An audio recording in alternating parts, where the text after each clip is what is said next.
Oi pessoal, meu nome é Denise e hoje eu quero falar com vocês, sobre uma curiosidade que apareceu num grupo que eu pertenço do WhatsApp, onde o pastor Carlos Eduardo, acho que ele não vai se importar que eu diga o nome dele, ele fez uma pergunta para o pessoal que estava nesse grupo e perguntou assim: se você pudesse tomar café com um personagem bíblico, qual seria esse personagem e por que você e o que você conversaria com ele? Acho que foi mais ou menos isso. Acredito que o pastor Carlos Eduardo não vai se importar, que eu cite o nome dele, porque foi uma pergunta assim que me chamou muita atenção. Depois até vou mandar esse vídeo para o grupo lá, para o pastor Carlos Eduardo, para o pessoal poder assistir esse vídeo. E essa pergunta que pareceu ser simples me fez pensar com quem que eu tomaria um café, qual o personagem bíblico que eu gostaria de conversar e perguntar algumas coisas. E na mesma hora me veio a Raabe. A Raabe, a história dela está lá no livro de Josué, no capítulo 2, onde o subtítulo diz assim: Raabe e os espias. Eu vou ler o capítulo 2, versículo 1, tá? De Sitim enviou José, filho de Num, 2 homens, secretamente, como espias, dizendo: andai e observar a terra, especialmente Jericó. Então foram e entraram na casa de uma prostituta, cujo nome era Raabe, e pousaram ali. Olha, o que eu vou resumir dessa história aí da Raabe? Josué tinha uma ordem de Deus para entrar em Jericó, que Deus prometeu para Josué e para o povo que estava com ele que ia dar Jericó para ele.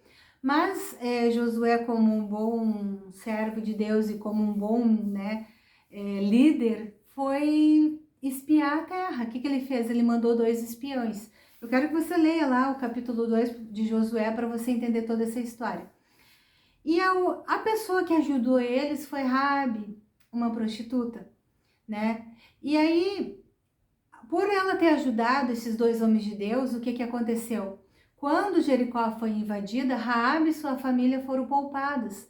Isso foi uma gratidão de Josué, com ela, e uma bênção que Deus deu para Raabe por a Raabe ter escolhido o lado certo da batalha, por ter escolhido ficar do lado de Deus, das coisas que são certas, de uma vida que a Bíblia nos ensina que é a vida correta, E Raabe escolheu esse lado, e por ela ter ajudado os servos de Deus ali, ela foi abençoada e toda a sua família foi poupada.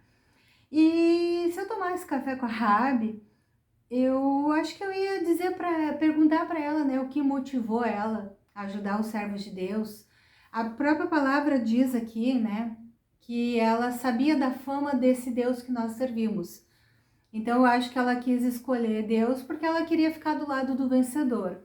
Mas eu conversaria com a Raabe também pelo fato dela ser uma prostituta, como ela era tratada naquela época, Embora nós estejamos hoje no século 21, a gente sabe que ainda existe preconceito, a gente sabe que ainda existe pessoas dentro da igreja, que ficam tão apegadas às regras bíblicas, a fazer o que é certo, Eu acho que a pessoa tem mesmo que fazer o que é certo, tem mesmo que se apegar à palavra de Deus, porém elas endurecem o coração e se tornam pessoas sem misericórdia.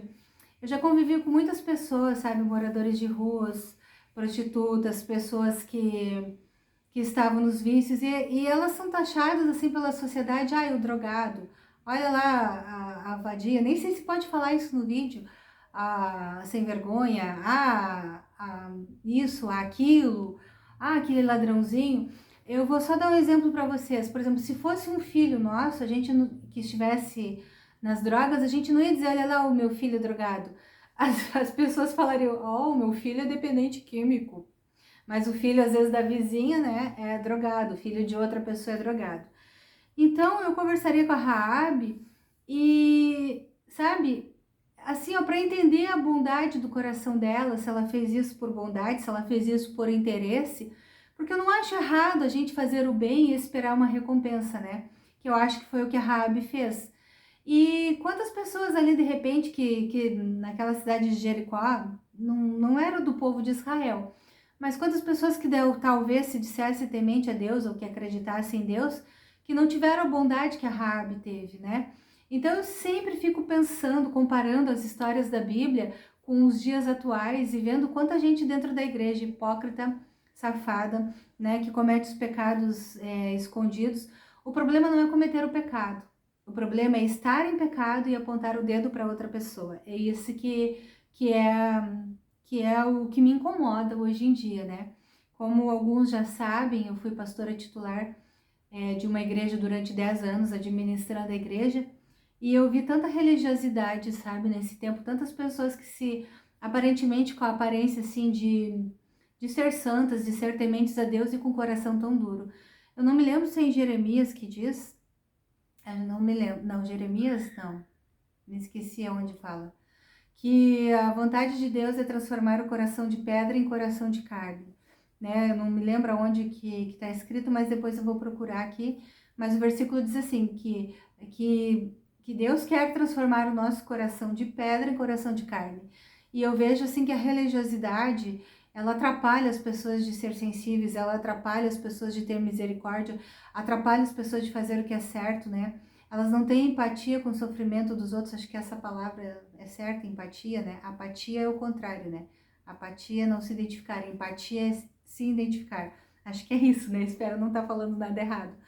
E essa simples pergunta, com quem você tomaria um café, com qual personagem bíblico você tomaria um café, me fez refletir, né? Que eu não quero ser uma hipócrita, que eu não quero apontar o dedo para os outros porque eu sei dos meus pecados, eu sei das minhas falhas, e eu sei que nos momentos que eu mais precisei, Deus teve muita misericórdia na minha vida. E que Deus, né, nunca deixa de nos amar. Ele é longânimo e por ele ser longânimo, ele nos dá muitas chances. E eu espero de todo o coração, mesmo, sabe, não estando na situação de Raabe, sendo uma prostituta, como a palavra de Deus fala, né? Também tenho meus pecados, as minhas falhas, e espero que ter misericórdia das pessoas para que Deus também tenha misericórdia da nossa vida. A própria oração do Pai Nosso diz, né? Tem uma parte que fala assim, perdoa as nossas dívidas assim como nós perdoamos aos nossos devedores. Tem pessoas que são tão rigorosas para cobrar, mas quando elas têm que perdoar, quando elas têm que entender o lado do outro, elas são insensíveis, né? E eu gostaria que você que está assistindo esse vídeo, lesse essa história da Raabe e veja como a Raabe, mesmo estando nessa condição de prostituta, ela foi uma boa pessoa, ela teve um coração misericordioso e ela escolheu o lado certo. Ah, mas ela teve interesse, né, de ser livre. O que tem? A gente também tem interesse, a gente não pode ser hipócrita e dizer que a gente faz o bem sem esperar o bem. A gente faz o bem primeiro porque nós somos motivados, né, temos misericórdia das pessoas, mas quem é que não faz o bem esperando receber o bem? Seria muita hipocrisia minha dizer que eu faço bem e não espero nada em troca. Eu espero de Deus a recompensa, porque a Bíblia fala que tudo aquilo que nós semeamos, nós vamos colher, né? Então, que você, né, que está assistindo esse vídeo, possa refletir sobre a vida da Raabe e sobre a tua vida, né? E olhar para ver se você está tendo misericórdia. Eu sei que nós estamos, né, como eu já falei, no século 21, e se nesse século 21 a gente tem misericórdia ou se a gente tem o coração duro, né?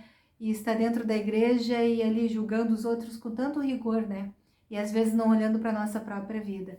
E eu te digo assim, ó, para nesse momento, desejo que o Espírito Santo, né, entre na tua vida, entre na tua casa, entre no teu coração, na tua mente. E que você, né, assim como eu, minha Bíblia aqui quase caiu, assim como eu, você possa refletir e se esforçar para fazer as melhores escolhas. Aquilo que vai te trazer salvação, aquilo que não vai destruir tua casa, tua família, aquilo que sabe, não vai... O que eu quero resumir é assim, ó, não seja um religioso com coração duro. Seja uma pessoa misericordiosa, que o teu coração seja de carne, que você possa estar sensível à dor dos outros, sendo misericordioso e atento para fazer a vontade de Deus, tá bom? Que o teu dia seja abençoado em nome de Jesus. Um beijo para você. Tchau!